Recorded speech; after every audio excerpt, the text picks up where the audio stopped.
on and ring those bells.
Unanimous Declaration of the 13 United States of America, when in the course of human events it becomes necessary for one people to dissolve the political bands which have connected them with another, and to assume among the powers of the earth the separate and equal station to which the laws of nature and of nature's God entitle them.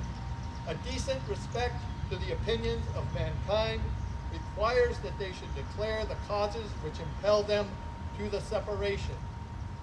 We hold these truths to be self-evident, that all men are created equal, that they are endowed by their Creator with certain unalienable rights, that among these are life, liberty, and the pursuit of happiness, that to secure these rights, governments are instituted among men, deriving their just powers from the consent of the governed, that whenever any form of government becomes destructive of these ends, it is the right of the people to alter or to abolish it, and to institute new government, laying its foundation on such principles and organizing its powers in such form as to them shall seem most likely to affect their safety and happiness.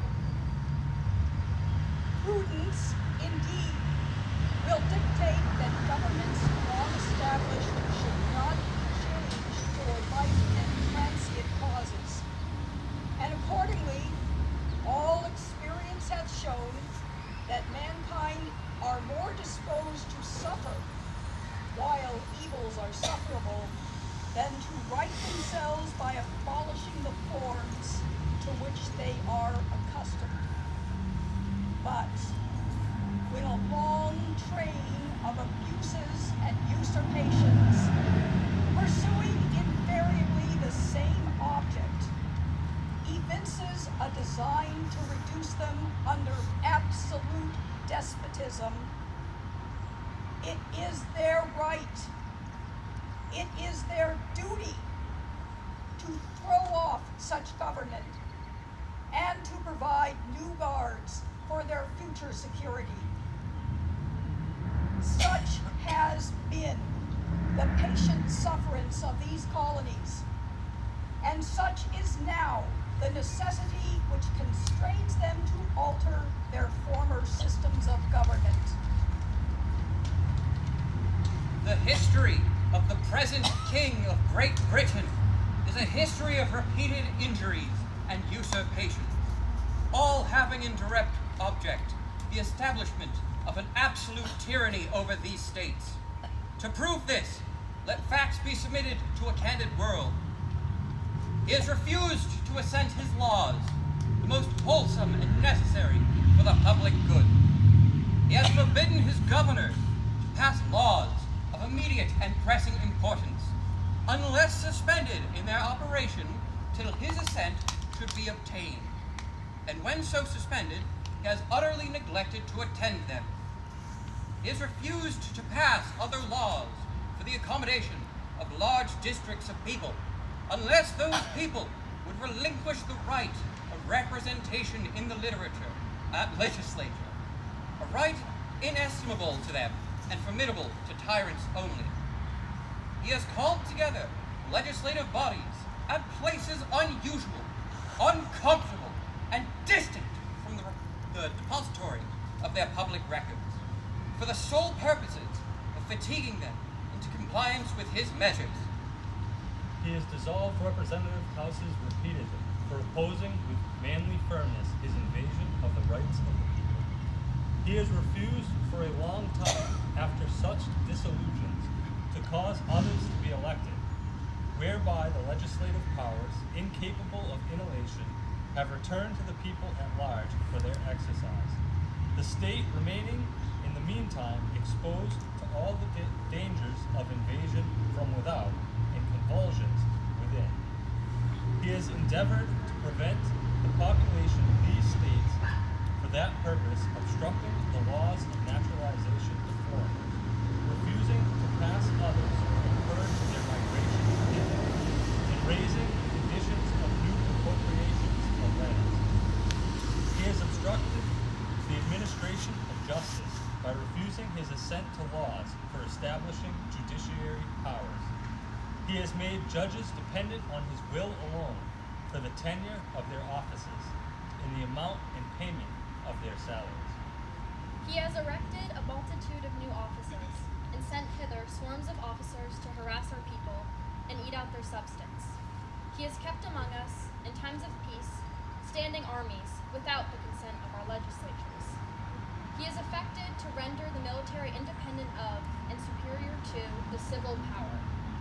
He has combined with others to subject us to a jurisdiction foreign to our Constitution and unacknowledged by our laws, giving his assent to their acts of pretended legislation.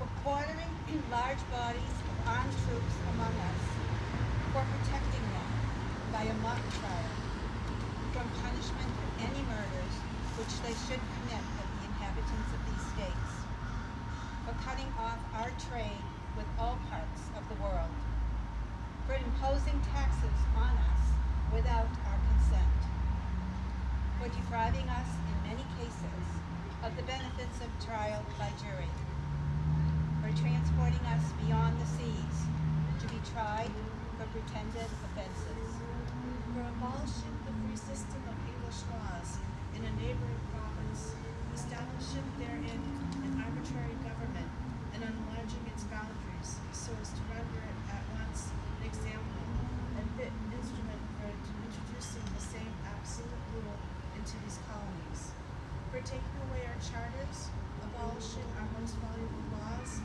and altering fundamentally the forms of government, for suspending our own legislatures and declaring themselves invested with power to legislate for us in all cases whatsoever. He has advocated government here by declaring us out of his protection and waging war against us. He has plundered our seas, ravaged our coasts, burnt our towns, and destroyed the lives of our people. He is at this time transporting large armies of foreign mercenaries to complete the works of death, desolation, and tyranny, already begun with circumstances of cruelty and perfidy scarcely paralleled in the most barbarous ages and totally unworthy the head of a civilized nation. He has constrained our fellow citizens, taken captive on the high seas, to bear arms against their country, to become the executioners of their friends and brethren, or to fall themselves by their hands. He has incited domestic insurrections among us, and has endeavored to bring on the inhabitants of our frontiers, the merciless Indian savages whose known rule of warfare is an undistinguished destruction of all ages, sexes, and conditions. In every stage of these oppressions, we have petitioned for redress in the most humble terms. Our repeated petitions have been answered only by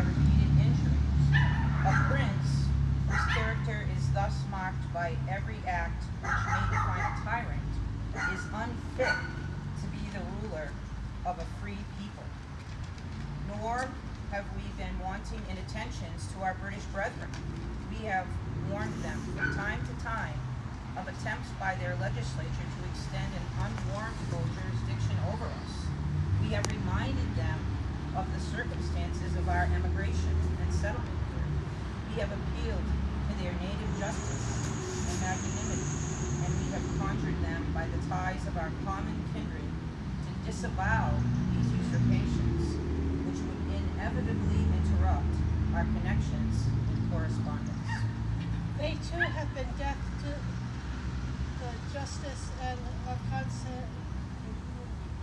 We must therefore acquiesce in the necessity which denounces our separation and hold them as we hold the rest of mankind, enemies and wrongs in peace Christ.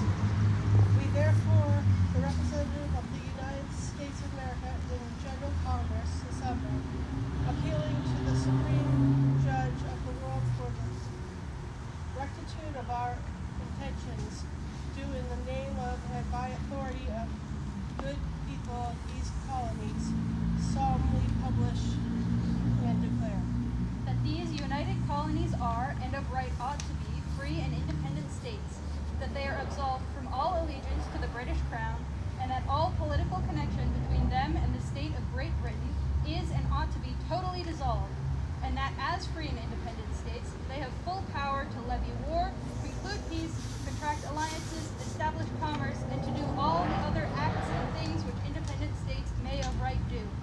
And for the support of this declaration, with a firm reliance on the protection of divine providence, we mutually pledge to each other our lives, our fortunes, and our sacred honor.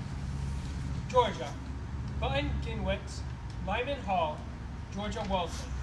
North Carolina: William Hooper, Joseph Hughes, John Penn.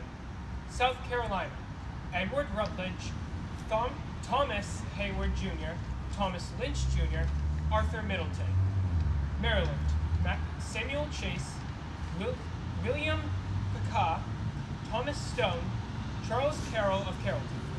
Virginia: George Wythe, Richard Henry Lee, Thomas Jefferson, Benjamin Harrison, Thomas Nelson Jr., Francis Lightfoot Lee, Carter Braxton.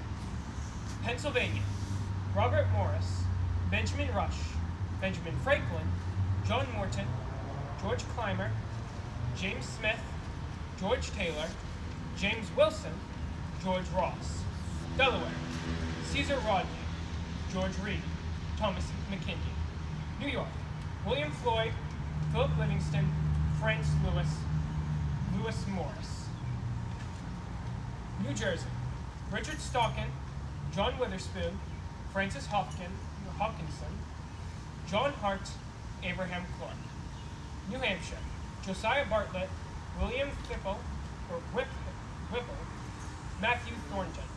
Massachusetts: Samuel Adams, John Adams, Robert Treat Payne, Elbridge Gerry, John Hancock. Rhode Island: Stephen Hopkins, William Ellery. Connecticut: Roger Sherman, Samuel Huntington, William Williams, and Oliver Wilcott.